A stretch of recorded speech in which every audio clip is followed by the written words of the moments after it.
Did you know? Between 2000 and 2015, the global maternal mortality ratio declined by 37% to an estimated ratio of 216 per 100,000 live births. Almost all maternal deaths occur in low resource settings and can be prevented. Preventing unintended pregnancy and reducing teenage pregnancies through universal access to sexual and reproductive healthcare services are critical to further advances in the health of women, children and adolescents. Unhealthy environmental conditions increase the risk of infectious diseases, which is reflected in the strong integrated nature of the goals. In 2012, an estimated 889,000 people died from infectious diseases caused largely by fecal contamination of water and soil and by inadequate hand washing facilities and practices. In 2012, household and ambient air pollution resulted in some 6.5 million deaths. Mental disorders occur in all regions and cultures. The most common are anxiety and depression, which not infrequently can lead to suicide. In 2012, an estimated 800,000 people worldwide committed suicide, and 86% of them were under the age of 70. Globally, suicide is the second leading cause of death amongst those between the ages of 15 and 29. Around 1.25 million people died from road traffic injuries in 2013. Halving the number of global deaths and injuries from road traffic accidents by 2020 is an ambitious goal given the dramatic increase in the number of vehicles, which nearly doubled between 2000 and 2013. Hello and welcome to the video on SDG 3, ensuring healthy lives and promoting well-being at all ages. While SDG 3 refers to healthy lives and well-being, we can see that there are many issues worldwide, including those in relation to reproductive health, the health of maternal, newborn and children, disease and mental health, which are all dependent on health systems and funding. Health and sustainable development is based on the premise that human beings are entitled to a healthy and productive life in harmony with nature. It further recognises that the goals of sustainable development can only be achieved in the absence of a high prevalence of debilitating diseases, whilst recognising that health gains for the whole population requires poverty eradication. In this video, you will be given a broad overview of SDG 3 and its associated targets. In the next section, we will present some examples of the Sport for Development project funded by the Australian Government.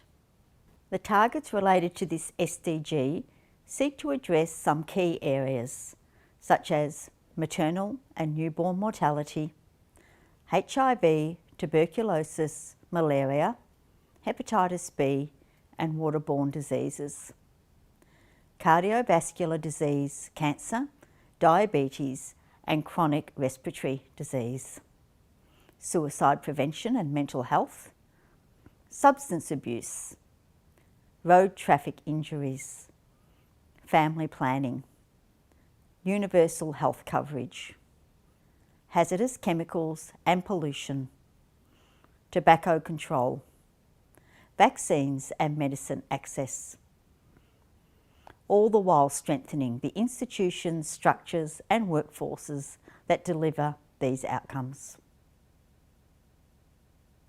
As part of the efforts to achieve the Maternal and Child Health Millennium Development Goals, or MDGs, the precursor to the SDGs, the UN Secretary-General Ban Ki-moon launched the Every Woman, Every Child initiative at the United Nations Summit in September 2010. Every Woman, Every Child is an unprecedented global movement that mobilises action by governments, the private sector and civil society to address the major health challenges facing women and children around the world. Preventing unintended pregnancies and reducing adolescent childbearing through universal access to sexual and reproductive health care is crucial to the health and well-being of women, children and adolescents. Globally, the adolescent birth rate amongst females aged 15 to 19 declined by 21% from 2000 to 2015. In Northern America and Southern Asia, it dropped by more than 50%. However, the adolescent birth rate remains high in 2/3 of all countries, with more than 20 births per 1,000 adolescent girls in 2015. Major advances have been made in combating infectious diseases. Globally, in 2015, there were 0.3 new HIV infections per 1,000 uninfected people. Among children under 15 years of age, there were 0.08 new HIV infections. That data represents a decline of 45% and 71% respectively since 2000. The incidence of HIV infection remained highest in sub-Saharan Africa, with 1.5 new infections per 1,000 uninfected people in 2015. A major risk factor for infectious diseases and mortality is the lack of safe water, sanitation and hygiene or wash services, which disproportionately affect sub-Saharan Africa and Central Southern Asia. Death rates owing to the lack of wash services in those two regions were 46 and 23 per 100,000 people respectively, compared to 12 per 100,000 people globally in 2012. Premature deaths before 70 years of age owing to cardiovascular disease, cancer, chronic respiratory disease or diabetes totalled about 13 million in 2015, accounting for 43% of all premature deaths globally. From 2000 to 2015, the risk of dying between 30 and 70 years of age from one of those four causes decreased from 23% to 19%, falling short of the rate required to meet the 2030 target of a 1/3 reduction. In 2013, about 1.25 million people died from road traffic injuries, the leading cause of death amongst males between 15 and 29 years of age. Road traffic deaths have increased by about 13% globally since 2000. Available data from 2000 to 2015 indicate that over 40% of all countries have less than one physician per 1,000 people, and around half have fewer than 3 nurses or midwives per 1,000 people. Almost all least developed countries have less than one physician and fewer than 3 nurses or midwives per 1,000 people. For the next segment, Dr. Emma Seal, a research fellow from the Centre for Sport and Social Impact at the La Trobe Business School, will give you an overview of the Sport for Development project. She contributed to the project, which was led by Associate Professor Emma Sherry. Thanks, Emma, for agreeing to be interviewed today. Let's start off by exploring the relationship between sport and sustainable development broadly. And what do you believe the relationship to be?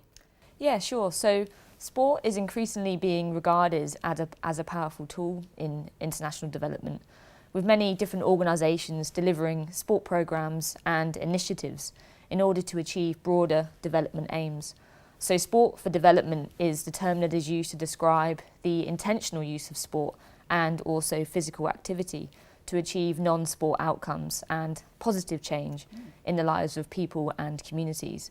So education, health, gender equity, social cohesion and conflict resolution are some of the areas that sport has been applied to in order to bring about change. Over the past decade, the number of sport for development organisations and projects has steadily increased, and it has become a familiar strategy for social intervention, particularly in disadvantaged regions of the world. The actual development objectives vary depending on what the needs are of the localised population being targeted. So strong sport for development programmes combine sport and play with other non-sport components in order to enhance their effectiveness. For example, this could include education sessions with a health focus. Sport alone cannot solve complex social problems. Rather, sport should be understood as an effective mechanism in a broader toolkit of approaches, and should be applied in a localised manner to achieve better outcomes. Okay, that's very interesting. Thank you. Thank you. Could you please tell us about the Sport for Development projects that I believe were funded by the Australian Government that you participated in and that were led by Associate Professor Emma Sherry?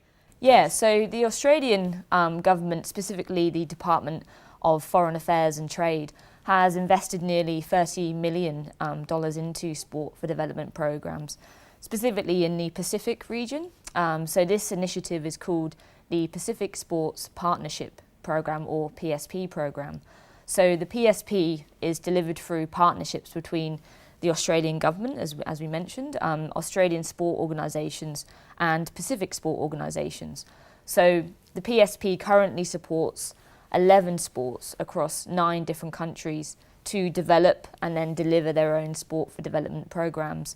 So Associate Professor Emma Sherry and I were involved with designing and also implementing a research evaluation for 3 of the funded sport organisations to understand the outcomes of their initiatives and to see how they were progressing. The 3 funded organisations we worked with specifically are the National Rugby League, or the NRL, Netball Australia, and also the International Cricket Council. So the National Rugby League programme is called Leave for Life and is delivered in Papua New Guinea, Samoa, Tonga and Fiji. The Netball Australia programme is called One Netball Pacific and is delivered in Samoa and Tonga. And the International Cricket Council programme is called Girls Empowerment Through Cricket, or the GET programme, and is delivered specifically in Papua New Guinea. Right. And what was your particular involvement in this project? Yeah, so as part of the programme evaluation that was developed and designed, I assisted with the data collection, data analysis and report writing components of that work.